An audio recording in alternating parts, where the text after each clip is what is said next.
Today on the Morning Chat, I'm talking to one of the authors from the City of Playford Writers Group, Tiara King. Tiara writes non-fiction and teen stories as Tiara King, romances as LJ Diva, and horror stories as TK Rathbone. I've read one of Tiara's books, her LJ Diva romance, Anything for You, which I thoroughly enjoyed. Tiara, welcome and thank you for your time today. Thank you for having me. So tell me, when did you start, how old were you when you realised that you started writing and wanted to be a writer? Oh, I think like a lot of us, when I was little, I saw my mum writing a letter and I thought, I want to do that. And all I saw was like her hand move up and down. So she gave me a whole pile of paper and a pen and I just moved my hand up and down. I didn't realise what it was at the time, but I certainly didn't realise it was being a writer. And then, as a lot of us do, I wrote stories in high school and got good grades with my English teacher and everything, and she told me that I wrote good stories.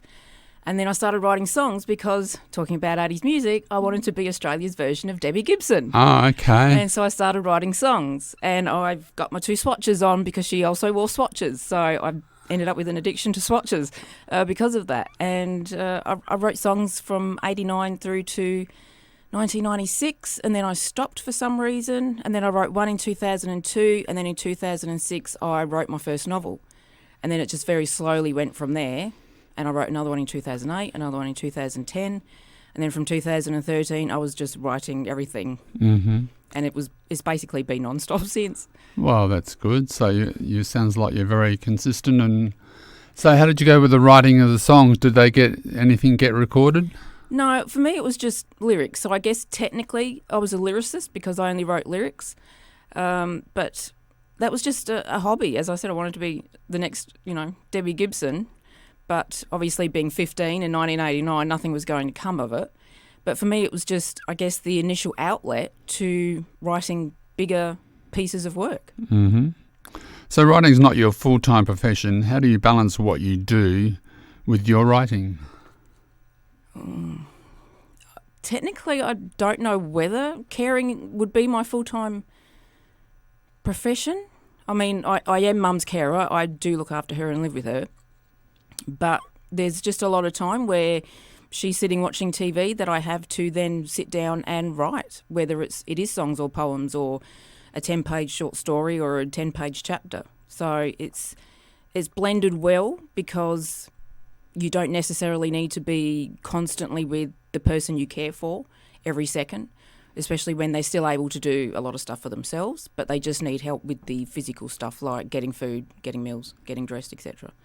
So it's relatively simple blending it together. It's just a matter of blocking out chunks of time to sit down and write. Mm. And with your writing, do you find that you get periods when you're really prolific and other times when you got a bit of writer's block? How does that work? Oh, writer's block. I don't believe in writer's block because I actually don't stop writing. That's the thing I've realised recently. I had burnout for 4 years because I was so prolific. I was writing the adult novels and then writing the kid stories, and I was going back and forth writing and then releasing and writing and releasing. So I hit burnout and it got to the point I didn't want to write at all. But during that time, I was still writing my blog posts, which are technically opinion pieces. And then last year I got back to writing songs and now I'm writing poems. So technically I still write. It's just I got so, I got so overwhelmed with the fiction that I just needed to take a break from it and write other things that were shorter and faster and easier and keep my mind going that way. But I still managed 2 novels last year.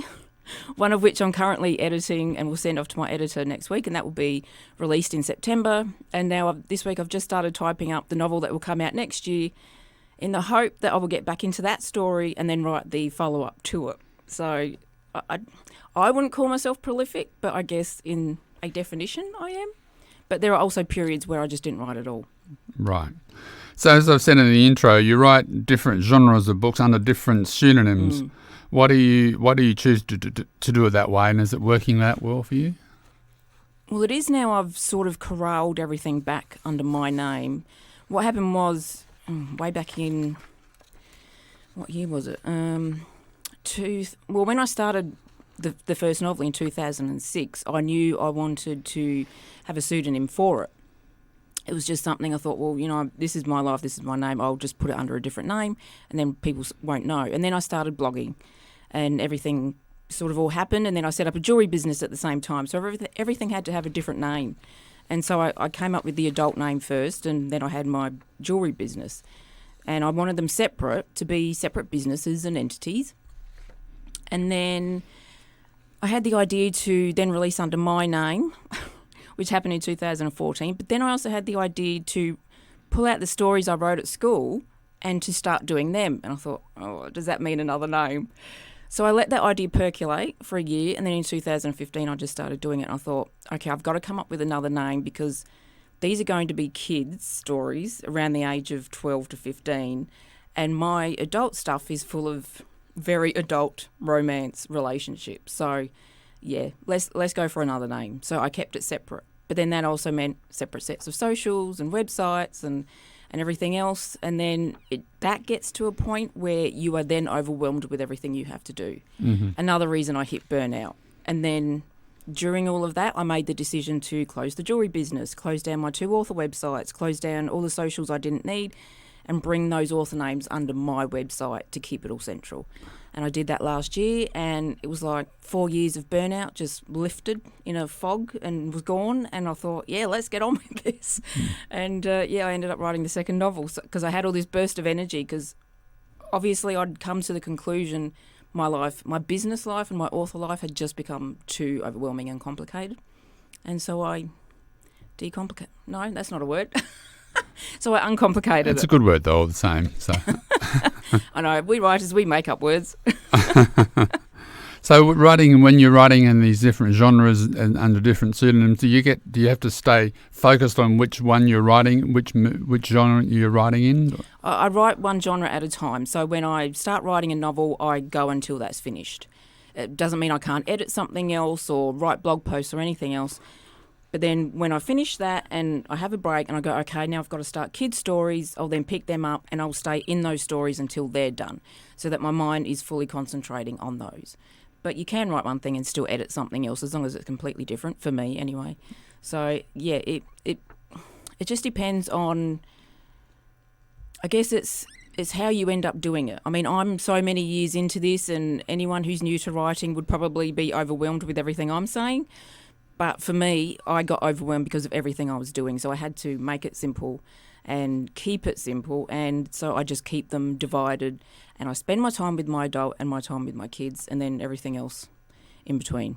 So what's your process for writing a book? Do you plan the characters and events meticulously, or do you just have a vague idea and go with the flow, or a combination of both? I'm a combination. When I wrote the first novel, it was from, actually all of my novels are from dreams. So if you read them, it goes to show what my dreams are like. They're very weird. But I started writing that, and I'd never written a novel before, and I'd never written a book before. But obviously I had my stories from school, and I just thought, okay, I'll sit down, and I've got this idea, and I had this scene. But I tried to write the book from the beginning, and that didn't work. So I thought, okay, just start writing it from this scene I have in my head. And from there, the book just flowed. So I had no real idea what that was going to be. I knew the characters' names, and I knew I had that scene. And from there it flowed. But then novel 2 and novel 3, I did an outline. And now I sort of do a combination of both, depending on what I'm writing. So for me it will be chapter 1, the character does this. Chapter 2, the character meets this person. Chapter 3, this happens. And it's like a very short bullet point list for each chapter. And then I just tend to let my muse take it wherever it goes. I know the scenes that I need to hit for the main plot points. I have a vague idea of the end, but then you never know that your muse might change it along the way. And I just let it go from there. And for me, that works. I know for a lot of authors it doesn't. I know a lot of pantsers. I know a lot of plotters. I know a lot are a combination of both. I'm a combination. I have the main scenes, and then I just let it flow for the rest of it. In your LJ Diva novel, Anything for You, you show great attention to detail when explaining the actions of your characters. Is this one of your strengths, do you think? I actually, speaking of detail, how do I answer this? This is a little complicated.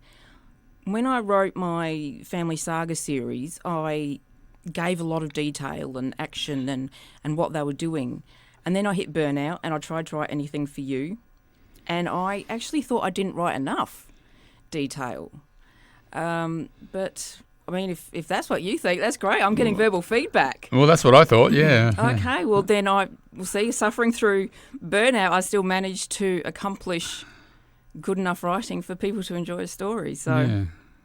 Well, also in Anything for You, there is a sort of a gradual release of characters' background and traits. Does this process vary according to the genre you're writing in, or does it pretty much stay the same? With a novel, if you know, for me, I know they're going to be long. I tried arguing with myself. I wanted to write shorter novels, but that just clearly wasn't going to work.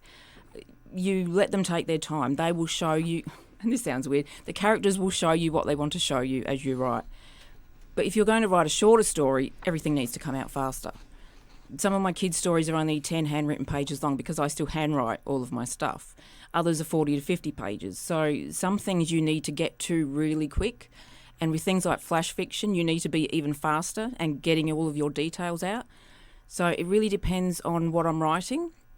My novels can take longer and they will show themselves. And you sort of want to do the tease, where you show a little bit here and you show a little bit there and you slowly reveal the characters.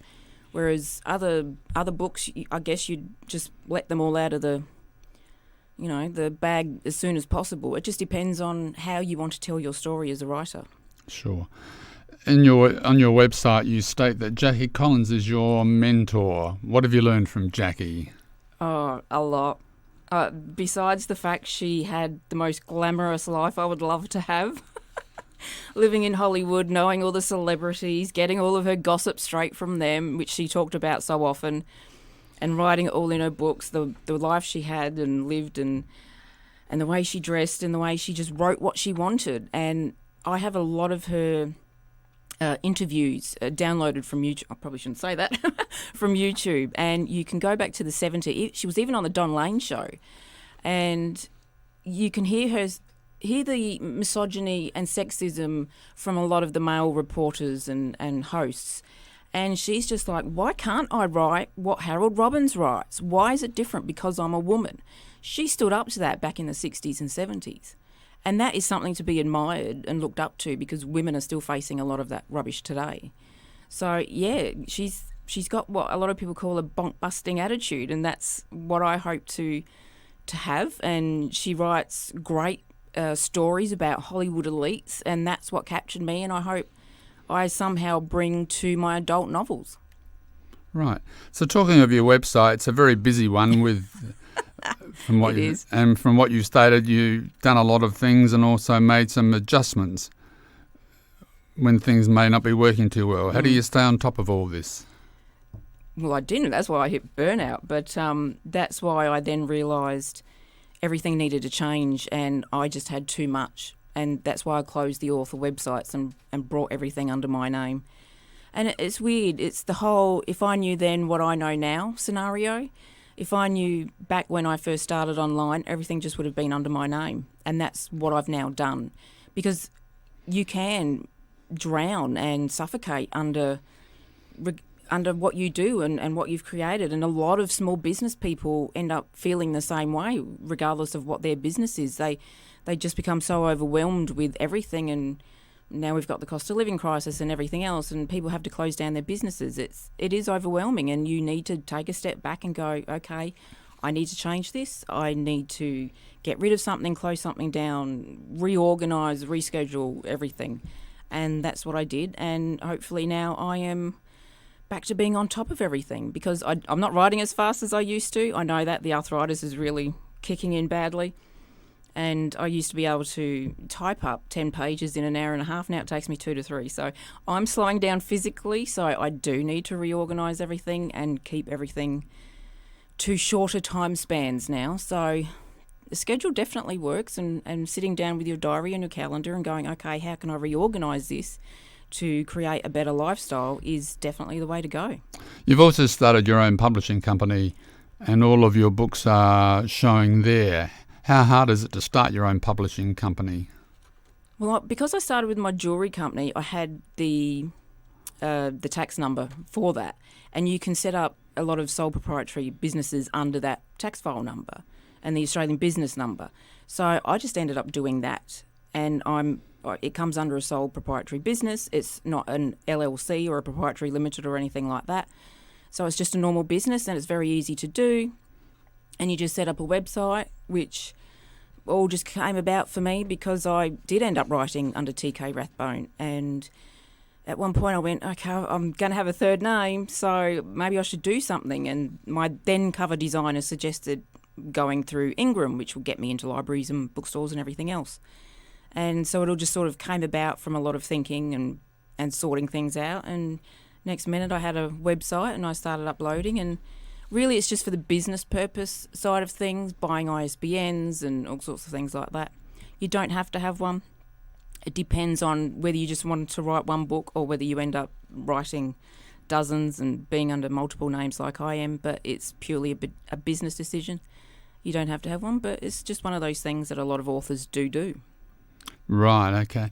And what is the name of your website and your publishing company? My publishing company is royalstarpublishing.com.au. And that's where all your books, you can get all your books online? Under all three of my names, yes. And there are links to different websites like Angus and Robertson for ebooks, Amazon Australia, Amazon Overseas, Google, Kobo, iTunes, all the massive ones that people know about. There's also links to Goodreads for all the books. My website is tiaraking.com.au. I do have a style site called jewelldivas.com as well, which I started blogging for when I had my jewellery company, but I've kept that up, so that's all the fun side of me, while the Tiara King is the business side of me, I guess. Right, okay. Well, Tiara, thank you for your time today, and I wish you all the best in the future. Thank you, Peter.